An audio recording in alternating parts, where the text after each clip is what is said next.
Welcome to Achieve Wealth through value-add real estate investing. This is the show where the guru hype is banned and you get direct insights from commercial real estate operators. If you're a passive investor, this show can help you better understand investment opportunities. And if you're an active investor, the lessons from each episode can help you to become more effective in your own deals. Now, here's your host, investor and author, James Kandasamy. Hi, listeners. Welcome to Achieve Wealth Podcast. Achieve Wealth Podcast, through value-add real estate investing, focuses on key players in value-add real estate investing, specifically on commercial real estate asset class. Today, we have Michael Becker, who have done more than 7,200 units, primarily, I believe, in the Dallas area. I know Michael can help me fix that, but he has done a lot of deals in the past few years that he has been investing. Hey, Michael, welcome to the show. Hey, thanks for having me. Appreciate it. Good. Can you tell the listeners about things that I missed out about your credentials? Yeah, so Michael Becker, I'm based in Dallas, Texas, and I'm a banker by profession. That's kind of how I got into the business, was loaning money to other people, and went out on my own about 6 years ago now, so about 6 years of experience. And as we talk right now, we're just closing up our 34th and 35th acquisition. So that puts us about 7,200 units that we've done in our career. So far, we've gone full cycle on 16 deals. So we've refinanced 3 out, returned some capital, still own, and we've sold 13 of them. So as we talk, we currently own about 5,000 apartment units. The vast majority of those are up here in Dallas-Fort Worth, which is where I'm based.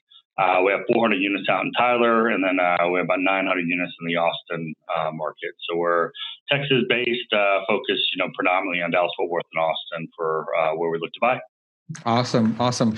So rarely I get to interview someone who has come from brokerage business and also the lending side, right? So, but I always wonder why brokers and lenders who lend money and trade deals never really become the buyer or the owner of the asset. So, what was your triggering aha moment that you said, "Hey, I should better just go on the other side of the table here and start buying deals rather than lend money"? Yeah, to be a banker, you have to have a certain mindset, and you're generally pretty conservative. And if you start becoming successful, like I was as a banker, making a lot of loans, they try to tie you in the bank by giving you stock options and have long vesting periods. So it's just kind of the longer you wait, the harder it is to leave. But for me, I was 35 when I left the bank. I'm 40 now, and just like this little fork in the road, I felt that if I stuck around, it was going to be that much harder to go. And really what I did was just all day, every day was making loans to other people like yourself that would buy a distressed deal, renovate it, and sell it for big profits. And I kind of realized I was on the wrong side of all those deals. It's kind of just better to be the borrower than the lender. And I had a lot of great clients, and a lot of them are my friends still to this day. But I was looking at a lot of them, and I was thinking to myself, if that guy can do it, I definitely can do it. Not that they're not smart, but what I like about the business is a really, really simple business at its core. It's not always easy to execute, but it's pretty simple to understand. So I had a lot of connections, had a lot of experience. I underwrote deal after deal after deal. I knew everyone in Dallas-Fort Worth. I was in the industry. I just wasn't doing anything about it. So I met my business partner, Sean, back when I was at the bank, and he was helping people out of California buy properties. In Texas, I made a loan to him, and so he was kind of sick of working for his boss, the broker, and I was sick of working for my boss, the bank, and so we kind of went out on our own. And like I said, we're probably the second or third most active B-class buyer in Dallas-Fort Worth in the current market cycle. So we've been pretty active here up in Dallas-Fort Worth. Got it. That's interesting. I've always wondered, what does the brokers and lenders see in themselves that they want to continue doing that rather than owning asset you think about it though, as a banker, you don't have any money at risk. You got other people's money at risk. You got your clients' money, you got the bank's money, and for you to go tie up a deal, especially today, you're posting up 6 figures in earnest money, or God forbid, well north of that, hard earnest money day one, and you got all this risk, and then you got to go out and syndicate the capital. So to take that, to do what we do for a living, you got to have a certain amount of guts to go out and do that because, you're taking calculated risk along the way and you don't have a paycheck. So if you don't do business, you don't get paid. So that's a certain minority of people out in the world that can go out and take that type of risk on and thrive. And if you go out and syndicate stuff like I do, you just have to be comfortable taking that kind of risk on. On top of that, most of the stuff's non-recourse. We're still signing the carve-outs, and bankers get pretty nervous about signing. I have, I don't know, $400 or $500 million in debt right now. So, I mean, that's a lot of money, and to try to take that mentality, it's just a different type of mindset for sure. Yeah, I guess the entrepreneurship mindset and whether you want to do it, or, I mean, especially if you have gone through the last, the last crash in 2008, you can be very scared, right? So that's right, for sure. Right. So let's come back to how did you scale up to this large portfolio, right? Because I used to listen to your podcast when I started in this multifamily investing in 2015. When I was listening, I know you had first year itself, you had 1,000 units, and now you have 7,000 units, right? I mean, maybe now you own 5,000 units. But what was the systems process? If you put yourself back into that time, I know you may have made mistakes from then until now, right? But what are the teams or what are the processes, and who would you hire first to grow to this scale? Because now it seems like clockwork for you, right? Because you guys are doing So we started out, it was pretty lean. So when we first started, it was just I did the first 4 deals, first 800 units. Mm-hmm. I still worked at the bank, and then I kind of had enough scale that I felt like I could keep going. Right, I had enough credibility in the marketplace. You buy 1 deal, you get a lot of credibility. You buy 4, quickly, everyone in town knows you're out there buying. Exactly. Because like I mentioned, I had a lot of resources. From the standpoint, all I did all day was underwrite apartment loans. I had a lot of connections with a lot of people. What was holding me back was everyone thought of Michael Becker as a banker. They didn't think of me as a principal. So I had to kind of change the perception in the marketplace of what I was from a banker to a principal. So once I did that changed it pretty quick. And then from there we started scaling. So it was my partner Sean and I, and we had 1 employee when we started. Kind of did a little bit of everything, and we all do a little bit of everything when you're that kind of small. And so we just kind of would just be guys doing deals, and then all of a sudden we woke up and I think we had 7 or 8 deals, and we had all this work on us, and there were still just 3 guys out there doing deals. So we had to figure out how to systematize. So we started out, we hired someone that's got an IT project management background experience, actually. So she came in and kind of did operations. So we were disorganized. We had stuff everywhere. So our Dropbox wasn't orderly. We didn't have it just wasn't, everything wasn't saved down. We didn't have any documentation of processes and procedures. So she came in just systematically, by meeting with me for 2 hours at a time. She'll talk about whatever, interview me, and systematically built out all our policies and procedures and organized everything. And we got, our chaos of our life got real organized over, a 6 to 12 month period. From there, then we added an analyst to kind of help on top of it. And then we started layering in administrative help on top of that. And then, then we started getting asset management help, hiring professional asset managers. And then, then we hired transaction people to kind of help run, process the escrow and things like that. So those are the types of teams. We have a third-party management company. I think you're vertically integrated where you do management in the house. So we're able to manage 5,000 units with 9 people, basically, my partner and I, and 7 employees. We've kind of taken the approach. So I want to hire really high quality people, pay them a little bit more money, but just be a little bit leaner. So that's kind of the approach we've taken, because I really don't like managing people. So the lesser quality people, you can take a lot more of my resources. So I'd rather pay someone that's a killer, a really high salary, and just trust they can go out and do the job. But, admin help is the first thing I think you need.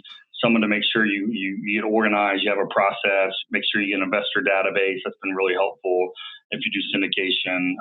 Dropbox is my friend, so we use Dropbox all the time. Have internal chat systems. Those are things that kind of we can do quick little messaging. Making sure that within there's all sorts of stuff I could talk about raising money more efficiently. If you want to go down that path, or if you want to talk about operations, we talk about that too. But just trying to use technology and work smarter, not harder. And every time we do a deal, at the end of the deal, we always have a post-mortem meeting where we go over the good and the bad, and we take away lessons that were bad and then we take those and try to improve the process for the next deal. And when we first started out, there were a lot of bigger issues, and now fortunately the issues are really small and minor because we've got the list of stuff you don't ever want to do again. List got really long pretty quick, and try not to make the same mistake willingly twice. Yeah. So can you name like top 3 things that you have realized from that not to do list? Can you share it with the listeners? Yeah, I mean, around raising capital in particular, we first started out, we had a database, and I needed to raise $1 million. I remember I had to raise $1.4 million for a deal. I think it was $1.5 million, something like that. Mm-hmm. And it took me about 20, 25 people, somewhere in that range, to get $1.5 million in, so $100,000 minimum.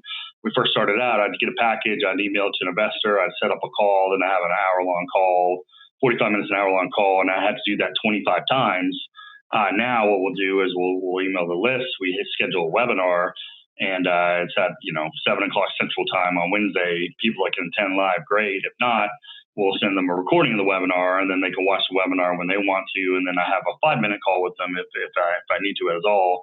So I presented all the material of the deal, so it made me get a lot more efficient that way. So as you start scaling up, doing like webinars are a lot more efficient way to present your opportunity than one-on-one calls.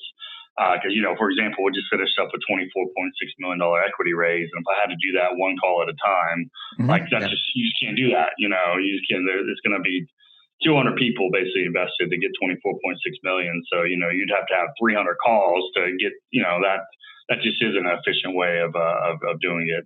So that'd be one thing. Another thing that's been efficient, like I said, we got an investor database. So when you invest with us, you go to our database, our portal off our website, and you fill your stuff in electronically. You electronically sign your documents. And that's a much easier way of going about it than getting the old school hand-filled paperwork out. That's kind of how we started. And then finally, what was another good way to be a little bit more efficient? I think we got more efficient in the way we just kind of market and keep people in line, and we clearly communicate what's expected of people, and we're really consistent with it. So those are things, and those are things you grow into. Those aren't things you necessarily have money to do out of the gate, because we spend a couple $1,000 a month on our investor database. So if you have 0 units, to spend $24,000 a year on a database doesn't make sense. But the GoToWebinar is certainly something you can do, and you can use a Google Sheet instead of a database until you ultimately get enough revenue where you can afford some of the more technology tools that are available out there. Yeah. In fact, I just launched my investor database yesterday, which was, good. A lot of my investors love it. They just say it's so nice for them to see their dashboard in terms of investment, because a lot of them have multiple investment with me, and it's just nice for them to see, and all the documents are in one place, and they can just log in and get the report, and they just love it. It'll help you when it comes tax time too, because you track all your distributions in there, I'm sure, and then you don't have to go read all your distributions at the end of the year to do your K1s. Got it. So you must have a good number size of passive investors. I mean, how do you select certain passive investors for certain deals? I mean, is it first come, first serve, or how is that? Yeah, so we have, I did 900 K1s last year. I think I had about 500 unique investors when we closed the year out. We just raised, I'm not quite sure what the stats are of how many are repeat, how many are new, but I probably have well north of 600 unique investors that have literally invested with me at this point in time. And we're going to do 1,200, 1,300 K1s next year easily. So yeah, we generally will. So if we definitely have like a blacklist, right? So if you're, we take your money and you're paying, so we'll make sure we don't take your money again. That certainly is a thing. I think everyone should do that for sure. Yeah. On the front end, if we think you're going to be a pain, we'll generally kind of blacklist you as well. Your life's too short. Yeah, too many people. We don't have time to have little distractions and stuff like that. But basically, when we have an offering, we'll just go in the database and get together like through MailChimp. We'll send out a little coming soon email or save the date email. Got a future opportunity coming up, and then you just kind of email the database and that's kind of then it's generally first come first serve.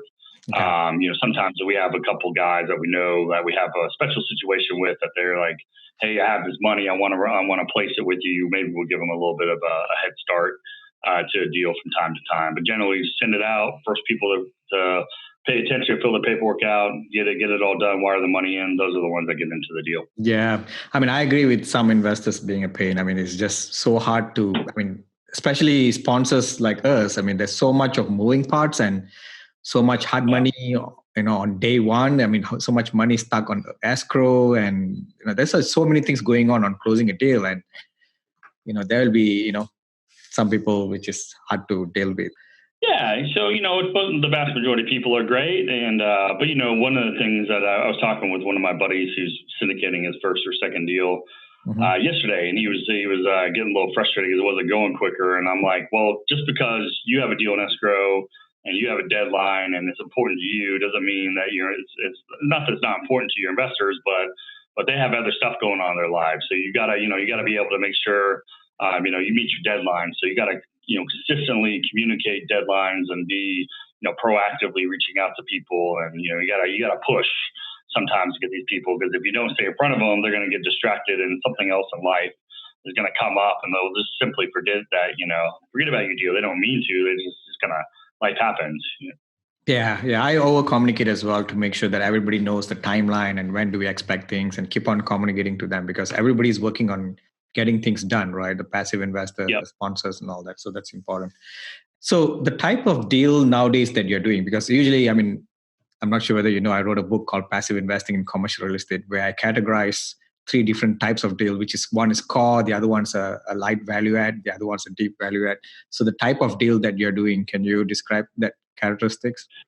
Yeah, we first started out, we bought a whole lot of C-class. So that's kind of generally where we started out. It's where most people start out. So the first probably 10 deals, maybe more, were all 1960s, 1970s vintage stuff. And then about 2 years into the business, we started transitioning more into the B class. So in Texas, things like 1980s vintage. And then really the last 2 to 3 years, the vast majority of what we've done been kind of more B plus A minus. So think kind of like late 90s all the way to about 2008. That's kind of my most favorite part of the market as we sit right now.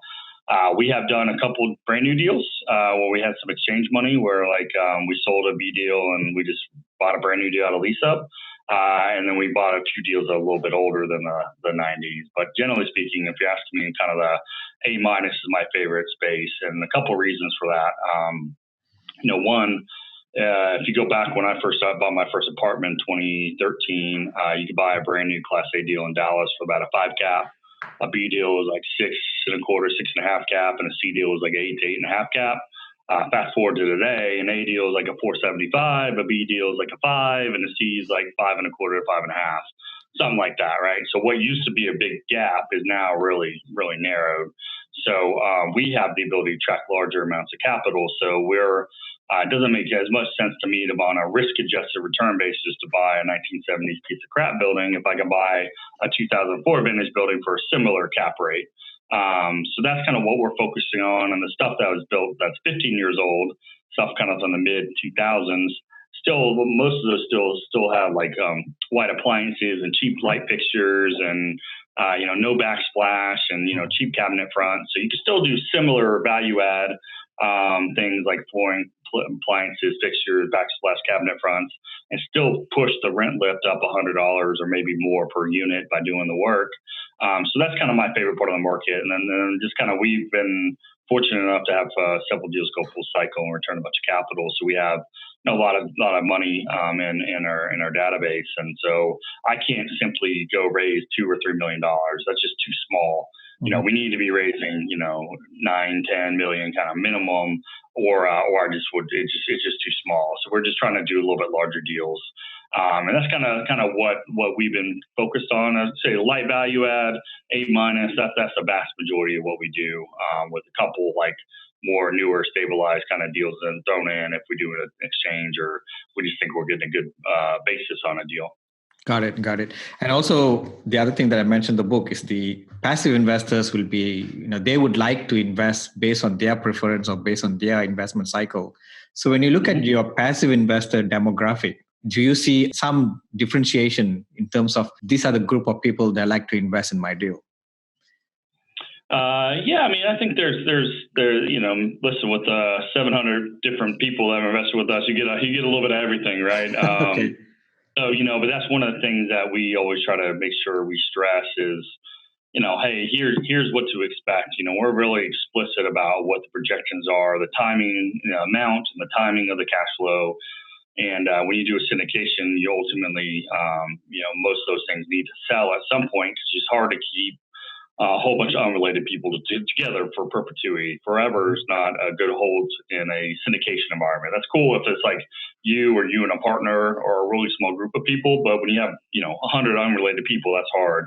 So we just want to make sure when we're communicating with them that they understand what to expect, and that ultimately we're going to sell it, and it doesn't fit what your objectives are, then this isn't a good thing for you to invest in. So we try to be really explicit so we match expectations properly. Because what I don't want is a year down the road you to be upset because you thought you were investing in one thing and there's really something different. So trying to be explicitly and very clear to our investors is what we try to do.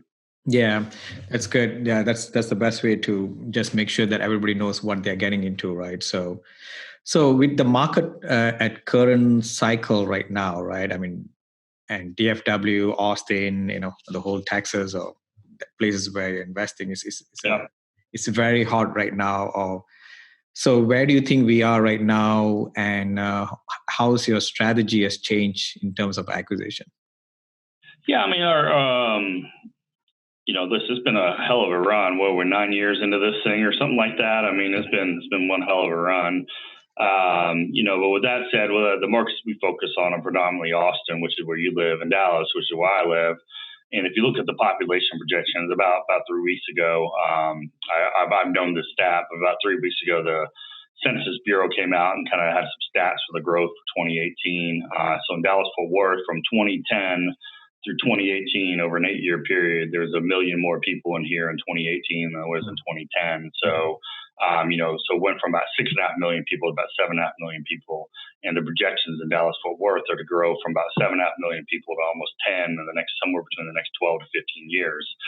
So, to put that in perspective, that's about 2.5 million more people coming to Dallas-Fort Worth if the projections are right. So that's the equivalent of like the entire metropolitan area of Charlotte or Orlando, and then putting it on top of Dallas-Fort Worth today. And everything I just quoted you about Dallas, if you take the percentages, it's even higher in Austin, right? So Austin is growing even faster on a percentage basis. I mean, you feel that just driving around. There's just more cars, there's more people, there's all that. So I don't know a whole lot, James, but I know if the entire metropolitan area, equivalent of the entire metropolitan area of Charlotte, is put on top of Dallas-Fort Worth, rents have to go higher, right? They just have to go higher. So what we want to do is, make sure that we're focusing on the right locations within the metropolitan area. We're trying to buy away from new supply the best we can. So we're buying like suburban multifamily deals in the better school districts. We're trying to focus on basis. So we're trying not to pay crazy prices. We're trying to, one of the strategies we've done here recently is focus on properties that you can come buy and assume someone else's mortgage, and you get the seller avoids having a large, yield maintenance or defeasance prepayment penalty. So they pass along that lower cost to you as a buyer. So that's a way to kind of counteract that a little bit.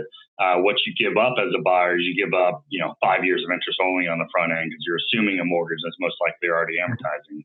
So it kind of hurts your upfront yield. But if you save $1 million or $2 million in basis, one day that's going to burn down. You can either sell it or refinance it free and clear. So that's one strategy we've been doing. And then here's another thing. I mean, you own a bunch of stuff in San Antonio, like as we were talking about before we started recording. This is one of the things I would say. It's a completely unfair business. A lot of it's who you know, what chips you can trade. And, I own a lot of stuff in Dallas, but I walk into San Antonio, you have more clout in San Antonio than I do, right? Just because I don't own. So the brokers are more apt to sell you something than someone that doesn't own in that market. So we're at this point in the cycle doing 35 deals or something like that at this point. We know everybody, we know, everyone knows us that are brokers, that are players in town. So we get our unfair share of deals. So, we're looking at a lot of stuff and we're just trying to be selective with it. So, as far as strategy goes, the loan assumption route has been something that's been successful for us. And then two, we put up a lot of hard money. That's the other thing that helps. So you can put up a lot of hard money, bit aggressive with your terms, act quickly. We got a deal in escrow that we officially never got to tour. So we just had to go shop it, and then we never got to tour it. And so we just basically got it into escrow and went hard to the 150,000 without ever having an official tour. And I can do that because I've done 30 something deals. You don't do that on your first deal. I know what's up, right? I know what's going on, and we can do, then we did our diligence and we didn't find anything that we didn't already expect. Right. So we knew what to expect. And that's what experience and repetition, gives you. It's like I got my 10,000 hours in. I kind of know what's going on. I can make better decisions quicker with that level of experience. Yeah. And brokers love it too, because for them, it's like you're a very easy buyer, right? Because you already know the submarket. You're not going to give a surprise. They have done deals with you. They just love it. Things to go much more smoother. They make money as well. So they love the repeat buyers at the local players as well. Yeah, that's right. And then we're all friends. Like we go have drinks together and we go to the baseball game together. We all become friends, and, people do business with people they know, like, and trust. So being local in the markets that we own and operate in, and then, I was at lunch before this podcast. Oh, okay. I ran to one of the Berkadia brokers because they office across the street from me. Walking down the street, and then he ends up having lunch with me just randomly. And as I was walking out, one of my competitors who owns like 12,000 units, who offices around the corner from me, walked across me in the hallway, and on the sidewalk. So this being proximity and doing a lot of deals, that stuff helps. Got it. So let's say nowadays, what's the process of your firm looking at a deal? So let's say today there's a deal coming. It's not on the market. The broker tell you who looks at it first. How does it come to your eyesight before who makes the decision? Can you describe that process? So if the deal comes, the way we're set up, the deal comes in, say I get it, comes across my desk. I basically where's it located? What's the basic price, right? So I'll just kind of go to Google Maps, make sure, kind of know the location. And I know whatever location they're sending us, we know the markets because we're in the market. So, usually most of the deals are like, nope, it's the wrong location, or no, your price is extremely insane. I'm not paying that price per unit for this type of product, right? And so usually a lot of these deals kind of get kicked out. But if it passes kind of that basic high level test, then at that point, usually we'll do a real get the financial statements in from the seller. And then what you do, a real back of the envelope analysis. So we'll spend 20 to 30 minutes doing a real high level underwriting just to make sure that it kind of passes the high level test. And usually a lot of those deals die right then. So, if the deal is just the match, it doesn't work, it's just way too expensive, or we don't think there's that much upside in the rents, or whatever it is, we kick a lot of deals out that way. Then if it passes that deal, usually at that point we'll do a full underwriting, and that'll take us 4 hours. We have a CFA that's our analyst. Our analyst will go underwrite the deal for 4 hours, sends it to my partner and I. Then my partner will go through and kind of review the model. Then once he reviews the model, if it passes that, then usually most of those deals kind of die right there. Then they don't really work. But the deals that kind of pass that screening, that's when we'll kind of get down and get serious about it. And then I think at that point, that's usually when I go tour. So at that point, they pass all the tests, to set up a tour, maybe fire an LOI in early. It kind of depends on the situation. And so, we're looking at, 60, 70 deals to get one that actually makes. Something like that. That's probably somewhere in that kind of general ratio is what we look at. And we just have a little series of check marks along the way that we gotta if it doesn't pass this one little test, and let's just kill the deal and move on. Because I found the biggest cost I have in my life anymore is just opportunity cost. So if I spend a lot of time on one thing, it's at the expense of something else. So I'm trying to my time is precious. So just trying to make sure I get use that the most wisely, and don't chase these deals for weeks and weeks. I never had an opportunity of actually making it at the end of the day. So that's hard to do when you're first starting out, and that's a lot easier to do when you have some experience. So when you start out, you got to learn these lessons sometimes the hard way. You got to underwrite this deal that if you would have just at the end of it, just kind of be self-reflective, like, what could I have seen earlier on in this deal that would have stopped me from wasting a week of my life on Correct. it, Yeah. You need to start that. I think that's what separates the better apartment ownership syndication type groups from the less successful ones. Yeah. No, I agree. I mean, even I don't look at more than 5 parameters in any P&L, so to decide whether I want to dig deeper or not, right? So what's the ratio of deals that you look at versus you looking at and passing it to your analyst for the 4 hours underwriting? I mean, we probably, it's probably pretty limited. I mean, we're probably, so if it's cost 60 deals to get one, I mean, it's probably, at least half just get killed on, your pricing is way too high, or it's the wrong location, or there's something, the deal's too small, or there's something physically about the deal I don't like, right? So that's probably half of them. Then the ones that then go to like get a back on the envelope, we probably kill, the 30 that make it through on the 60, we're probably killing, 20 right there. And then we'll probably underwrite, 10 to get the one type of thing. What do you look for in a location?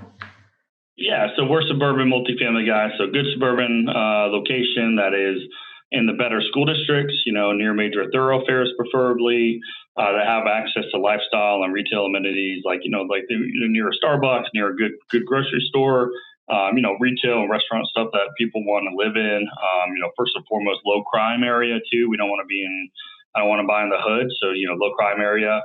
Those are the things that I look for. And we're targeting, preferably 200 plus unit, A minus multifamily deals. So that's kind of my perfect deals. An A minus deal with more than 10% rent upside. It's well located, low crime, better school districts, near employers, near retail and restaurants. That's kind of what I look for. So can we go a bit more deeper into the back of napkin underwriting? So let's say there's a $10 million deal, 50 unit, maybe 100 unit deal. How would you underwrite that back of the napkin? I mean, so what is the first major metric is, what are the in-place rents and, what's our basic market survey say? So we'll pull ALN or CoStar and, look at the market rent. So then how much upside do we have in rents, right? So if there's only 5% upside in rents, then it's probably not ideal for us. We need typically 10+% in upside in rents to make the math work. Because if I only have 5%, I know when I layer in my sponsorship compensation, it's just not going to make sense. Right. So, it's just not going to have enough margin for us to be able to go attract capital. So that's the first thing. And then we'll obviously go down and like the other income opportunities, then obviously look at the expenses as well. So, one of the deals where we just got awarded, their payroll is about $1,650 a unit, and it should be $1,200. So we can cut day one, boom, take $450 out of payroll. That certainly helps quite a bit. So we're looking for things like that. That's kind of what it is. And, basically maybe if you think about it at its simplest form, James, like I need to do a deal, I need to be able to deliver somewhere between a 13 to 15% IRR today. That's what it takes me to attract capital. So if I can't get a deal, layer in my compensation, layer in whatever capital you need to do, on top of the purchase price, and I don't have enough upside on rents, at the end of the day, if I can't produce a 14% or 15% IRR over a 5-year hold period, my investors don't want to invest. So I can't spend time on deals that can't produce those types of returns. So we're just trying to find, stuff that has enough upside to be able to produce that. So whatever that is, reducing expenses, increasing income, that's the two most common things. Or is there some sort of way we can, get a different type of debt quote that maybe kind of juices some of these returns, or whatever this specific situation is to that property? That's kind of what we're trying to get to the heart at. Because if I can't produce a 14 or 15% return, I need to shoot the deal and move on. Got it. So coming to 13, 14% IRR, is it to investors or is it overall returns on the deal? Investor, right? So if it's 15 to the investor, it's like, 17 and a half, 18 to the deal, and then you layer the sponsor comp in there. So it's got to be, gross 8, call it 18 to get a 15 in our structure, something like that. Got it.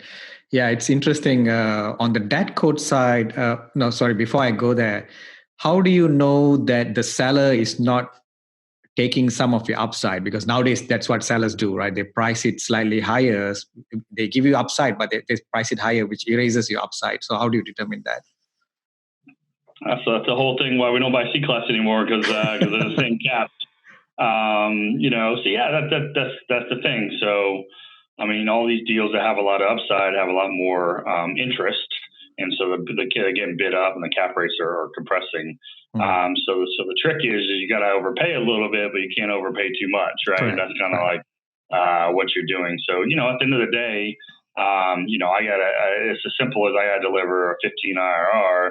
And if I can't deliver, I can pay up to a certain price, and then you start getting past that price, and I can't produce the returns I need. And that's kind of when we back off. So that's kind of how I think about it. So most of these deals will work out at a price. So we just kind of get to where this is the max price we can do to push out a 15 IRR to our investors, and so that works up to 20 million and 20,100,000. It doesn't work. So you gotta kind of draw the line in the sand, and have a lot of irons in the fire, and you get a whole bunch of deals working all at the same time. Usually, they start popping. Yeah. The basis of my question is because they could be, $150 or $200 rent bump potential, but the seller has priced it so much, or we could have outbid it so much that it's not worth it, right? So to do that, because you might be just getting $50 more. Yeah, there's that. Then you get the, I think I'm a little nervous for some of the less, the newer people in the business, a little less experienced that, like you're going to pay a 5 cap for a C-class 1970s deal in a okay location in suburban San Antonio or Dallas or whatever. And then you're going to exit a pro forma like a 5.5 or 5.75 exit cap, 5 years down the road for a C-class deal. And, maybe that's the right cap rate. Maybe it's not, just these, as you go and improve the property, you're able to increase your rents, and by extension, your value, your NOI. But at the same time, the more upside you take out of these deals, because you turn over 50% of units and upgrade them, shrinks your buyer pool, because everyone wants value add. So the more value add you take out of the deal, your cap rate actually goes up. So it's like a weird little dynamic you're in that you gotta factor in. It's like a 3D puzzle you're doing, because it's great because you're increasing your NOI because you're raising your rents, but at the same time you're also expanding your cap rate as we sit in today's marketplace. So it's an interesting, complex puzzle the marketplace is right now. Yeah, I was talking to a broker, and he said the hardest deal to sell nowadays is like deals where everything is done, right? 90% is done. Yep. Nobody really wants it because everybody wants value add, right? That's probably the opportunity to go buy a bunch of that stuff, because that's what today is. And then if you can get a higher leverage loan, you can get a 75% loan and get a good low interest rate, and get a bunch of IO and go buy a deal that's turnkey. Maybe that's the better way of going. To be honest with you, and just kind of get a little bit more your return from current yield versus a big pop on the back end. That's not a bad strategy, to be honest with you. It's a hell of a lot safer than going and doing a bunch of work on a property and paying a 4.75 cap for a 1970s deal. I'd rather pay a 6.25 cap or 6.5 cap for the deal that's already done.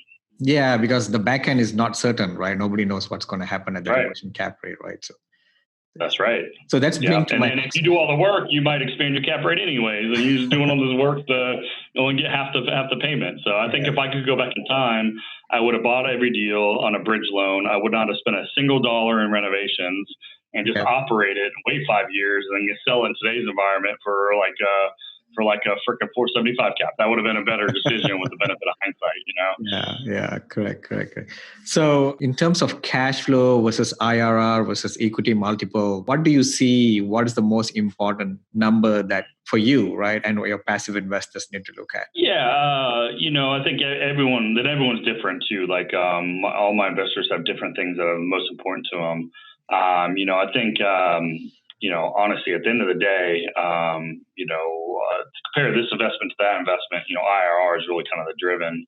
I'm not the biggest IRR guy historically. I think the cash on cash certainly matters, because I can't pay my bills on IRR, but I can with a check every month, so and that certainly protects it. But at the end of the day, really, we're focused kind of when we're comparing this opportunity and the next one, really kind of IRR, because if I'm able to come in this deal assume a mortgage and refinance it in the third year or something like that and have a partial return of capital, that pops my IRR pretty good, and I can take some of this capital and return it to my investors quick. 2-year period to get 30% of their money back through a refi or something like that. That certainly is attractive. So I think I kind of focus on IRR when I'm making the decisions on which deal I want to buy or which deal I don't. And like I mentioned, we've been focused on many deals have been on loan assumptions here recently, trying to get a lower basis. So the first and foremost, I'm focused on basis. Making sure I buy a deal that's a relative value to everything else that's trading right now. Because there's only two things you can't change on a property. You can't change your purchase price, or you can't change the location of it. Everything else you can kind of modify. I can always refinance it. I can always improve the property, but I can't change what price I paid or where it's located. So well-located deals are good prices, and I think everything else will kind of generally work itself out. Got it. How do you make decision between buy and hold for long term versus buy and refi? How do you decide on that? So if it's a syndicated deal, we've done a couple of deals, especially when we first started out, joint ventures, where it's like one equity partner and us. Those deals we tend to hold longer. We bought a bunch of workforce, we sold them, we exchanged in like A- or A products. So we did a bunch of that. And then when it's a syndication, people, like I said, forever is not a good hold period if you're in a syndication, because people want, return on their money as well as return of their money in kind of the intermediate term. So, we're typically performing a 5-year hold period.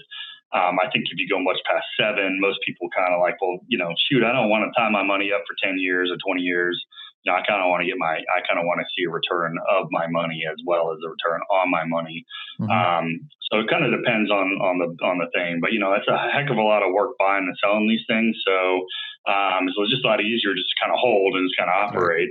Especially the way we're set up with a third-party management company that does all the day-to-day,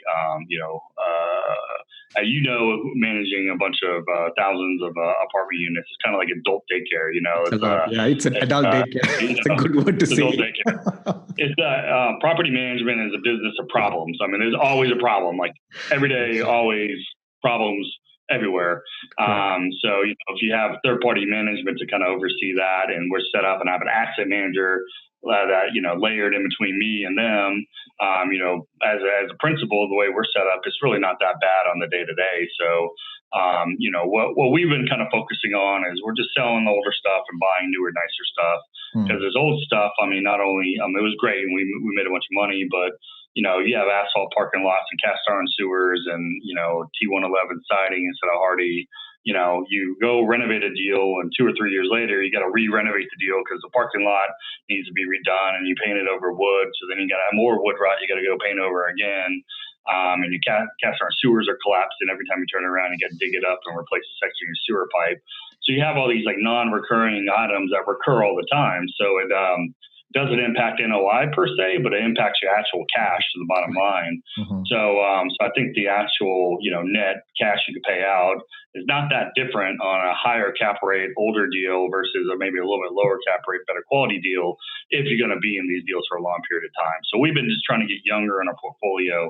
So stuff I own today, I'd be much more likely to want to hold than the stuff I owned in 2014, 2013, because those were just tougher, older deals. And I think that's what I've seen been kind of like the natural progression of most people that do what I do for a living. Just over time, one of the other things one of my mentors told me once when I first got in the business was, you own apartments in dog years. Every year of ownership feels like 7. So like over time, that statement's very, very true. The older the property and the smaller the property, the more true that statement is. The bigger and nicer, it's just easier. So I don't know if I answered your question, but those are the things I think between owning or selling a deal. Absolutely. So let's go back to a bit more personal stuff. Can you name like 3 things that you think is your secret sauce in, scaling up to this level? Yeah. So first and foremost, I'm pretty tenacious and I had a lot of ambition. So, that was a lot of it, right? I was willing to do what it takes to get to where I got, so we had a lot of experience and background and training, and that's certainly, so first and foremost, I just really, really, really wanted it. And I'm, last weekend I flew to Jacksonville, Jacksonville, Florida. I'm sorry, I was losing track of where I was. So I was in Jacksonville for 21 hours. I spoke in front of 300 potential investors, and I flew back home. I did that Saturday morning, came back Sunday morning, and 3 weeks earlier I was in Newark, New Jersey, went to some hotel conference room on a Saturday, came back on a Sunday. So I'm willing to sacrifice a good chunk of my weekend to go out and get in front of investors so I can then do these larger deals. So if you're not willing to put in the work and do what it takes, then you're gonna moderate your success for sure. Second thing was I had a great background being a banker for over a decade, and I just did deal after deal after deal. So I got a great education on the bank's dime. So most people don't have that because they're not bankers, right? But go get educated. That's the other thing I would say. Get educated. Hire a reputable mentor. There's a lot of people out there. Put the time in. Become a student of your craft. Go listen to this podcast, listen to our podcast, read books, do stuff like that. That's a great way of learning. These podcasts are great. Like we host the Old Capital podcast, or your podcast. You're gonna sit here and talk to me for it looks like about at least 45 minutes here at this point, and you get to hear a conversation from two guys that own almost 10,000 units collectively for 45 minutes for free. And there's a lot of wisdom and nuggets that I think hopefully you can take out of that. So that my background, my education was certainly it. And then, really just a lot of it's just relationships, a lot of this is as simple as just don't be a jerk. That's a lot of it, right? So the brokers want to do business with people they know, like, and trust. They want you to be honest with them. They want you to do what you say you're going to do. And if you could just do that and be a good guy and be friendly with them, man, it goes a long way. It really does. So those are three things I think I've done pretty well in this business. Got it. And why do you do what you do? Where are you? I just sit back, a couple things, right? To have a better life, to be able to, the monetary, if you've done well, it can be very, very rewarding monetarily. But I sit back. So a couple things happen, I reflecting back on this because, we've done a lot in a short period of time. When I was in 2010, so my mother passed away in 2010. So I was like 32, 32, 31, something like that at the time. And, so she was like 57 when at the time she passed away. And then her and my father sacrificed and saved all their life to then be able to retire one day and then go have all those great traveling adventures and this and life and do stuff that is great in life. And she didn't get to do that. She worked, she sacrificed and saved, and I never got the fruits of it. So that was a thing that kind of burned into my mind that, I need to be able to do something young. I need to be able to take a risk young so then I can then enjoy a lot of stuff in life. So shortly after that's when I really first started was in 2011. I bought a bunch of rent houses in 2011, right after my mom passed away. And that's kind of really when I started taking risk and doing stuff. Because being a banker, you're just naturally conservative. You're not really wanting to go take risks. But I started small and kind of got some confidence, and then I transitioned into multifamily. So that was one thing. And then when I was about 34, 35, I was sitting at the bank and I worked for a large national bank, and then, I was really successful, and they kept trying to promote me. And I was looking at the bank, and I looked at my boss and my boss's boss and his boss, and thinking about what they do all day was kind of depressing, to be honest with you. I didn't want to do that. And I felt like it was a metaphorical thing, but it felt like a literal fork in the road. Like, I'm 34, 35, and if I don't go out and take a chance, right now, and I wait one more year, every year is going to be a little bit harder to go out and take this risk. But if I go out right now, I saw the market was right, capital was flowing, the deals are still good, and I knew that because I was in the industry. So I was like, if I go out and I fail, I can always come back and be a banker, because I was a really good banker, and you're always going to need to be a banker. But if I go out and I succeed, then I can have a great life and get to go to Hawaii for 3 weeks like I'm going to this summer. I'm just going to pick up the family, go to Hawaii for 3 weeks. I'm just going to work from Hawaii for 3 weeks instead of being 100 degrees in Dallas, right? So that's what I get to do today. And I get to pay for my sister and her family to go to Hawaii because we've taken the risk and been successful. And that's kind of, I guess, some of my whys right there. Yeah, it's interesting on how, you're tenacious, right? Whether it's real estate or anything, and you can do this in anything, right? So you just have to be persistent in doing it and know your why and just push it, and that can change your life. And in every transaction, there's always a problem, right? Yeah. So then that's the thing too, and that's what I always fall back on. There's always a problem, there's always stress, there's always, whatever, and you just got to push through. You just got to put your head down. You just got to push through. You just got to will it. to do what you needed to do, and not that every time I feel frustrated and we're not getting a deal, right? Like I've gone months and months without getting a deal. I just do more. Like, I make more calls. I go do this. I'm proactive. I'm just like more is always the answer. So if you don't get what you want, just do more effort. That's usually tends to work out pretty good for me. Good. We're coming to the end. One more question. Do you have any daily habits or daily ritual that you do that contributes to your success or effectiveness in life? I'm not the most. I don't really read a lot of books. I don't really meditate. I don't do any of that. So what I do find myself from time to time, I'll go down the rabbit hole of doing something and like burn off 30 minutes of my life screwing around the internet or something like that in the middle of the day. And I always try to catch myself and say, okay, I just need to prioritize. So, I have 100 things to do every single day, and I need to make sure I know what the most the most impactful thing is, and I focus my time on that. Because, sometimes you let the tyranny of the urgent get in the way of the important. So just because I have 40 emails unread that I need to go clear doesn't mean that's the most important thing for me to do right then, even though that's like dinging on my screen in front of me. So sometimes I try to shut that out, focus on what is the most important thing, and then I'll schedule time to come back and clear my emails out an hour later down the road when I kind of get done the most important thing.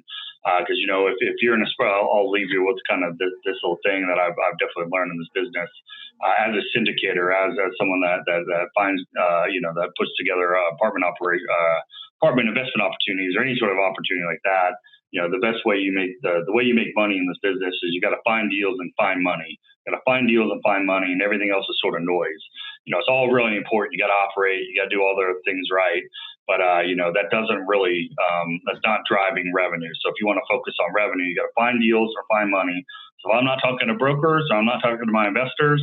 Everything else is not driving revenue. So at the end of the day, I always try to remember that when I'm deciding what do I spend my time on. Do I spend my time on this or that? That's always in the back of my mind. Got it. Is there anything else that you want to share in this podcast that you have not shared in hundreds of other podcasts that you have been? I should have. I think we do a pretty good job. So I would, if you want to know more about me, I think really there's a couple ways you can, the easiest way to find me is just go to my company's website, which is a company, SPI Advisory. So just go to our website, www.spiadvisory.com. It's SPI like SPI, advisory.com. There's a contact us form. Fill that out. I'm always happy to have a 10 or 15 minute telephone call with listeners of the podcast. You guys are interested in maybe working with us, or really, the best way if you want to just know more about me, or if you listen to this podcast, you're probably an apartment nerd. So you can listen to the Old Capital podcast. So that's on iTunes or Stitcher or YouTube or anywhere you're probably listening to me right now. You can find the Old Capital Real Estate Investing podcast. So we have probably 300 episodes in the archive or more at this point. So we do interviews with other people kind of similar to this format, as well as we do little short ones where my partner Paul interviews me and asks me one question a week and I answer it about one specific topic.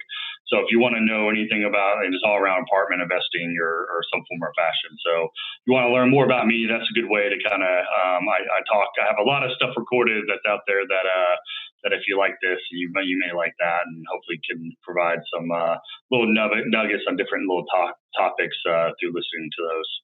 Yeah. I learned a lot from you. I mean, listening to you from different podcasts throughout my apartment investing journey. So I'm thankful for that. And I think that's it. Hopefully all the audience and listeners got the value that they want to get or getting from Michael and myself. I think that's it. Thank you. All right. Thank you. That's it for this episode. If you'd like to learn even more, check out James's free audiobook. It's the audio version of his best-selling book on passive investing. You can get the audiobook completely free, along with other valuable resources, by visiting www.achieveinvestmentgroup.com/free audiobook. Also, be sure to join our Facebook group too. To find it, just do a Facebook search for Multifamily Investors Group. Thanks for listening. Join us again for another episode next week. See you then.